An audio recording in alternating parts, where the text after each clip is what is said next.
Hi, we're the audience. Today, I am to persuade you that financial literacy belongs in the high school curriculum. According to a study by the National Financial Educators Council, 57% of Americans failed a basic financial literacy test, scoring below 50% on average.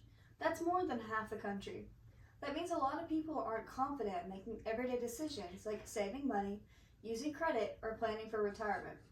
According to a 2021 survey by OnePoll, nearly 1/3 of parents admit they avoid discussing the family's financial situation with their children, highlighting the discomfort that many feel when it comes to talking about money.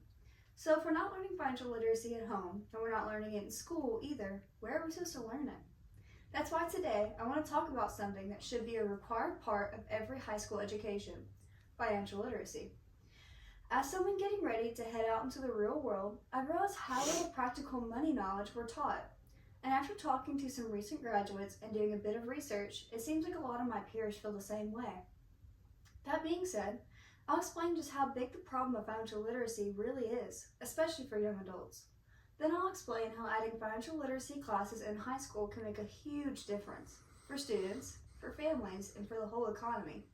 Let's start with the problem.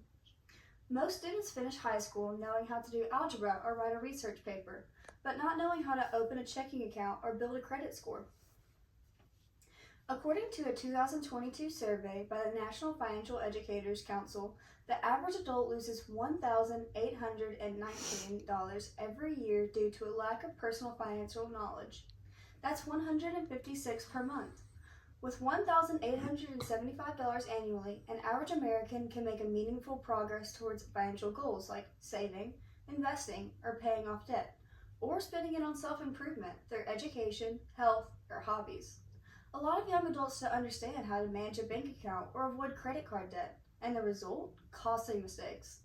One study from the FINRA Foundation found that 1 in 5 millennials spend more than they earn each month. That means they're going into debt just to live day to day. And once you're stuck in that debt cycle, it's really hard to climb out of it.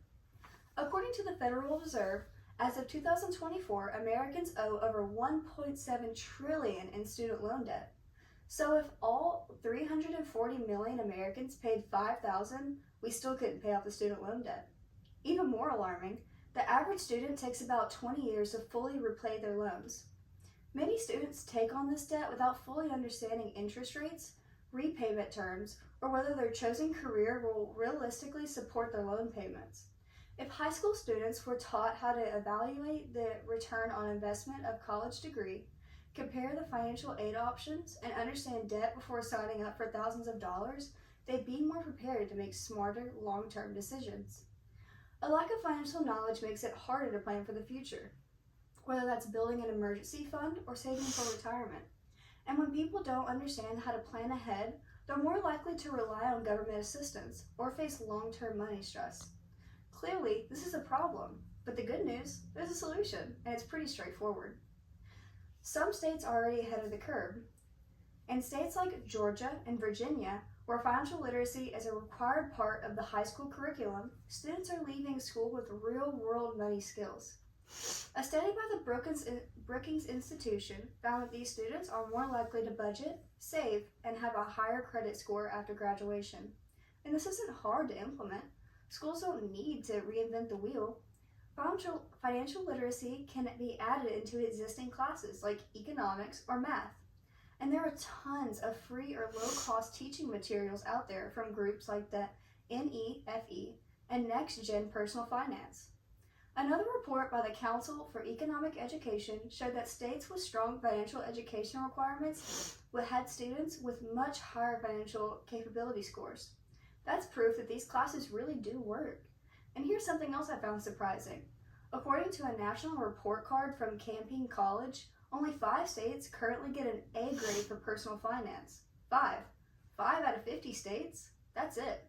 Imagine how much better off we'd be if every state took financial literacy classes seriously.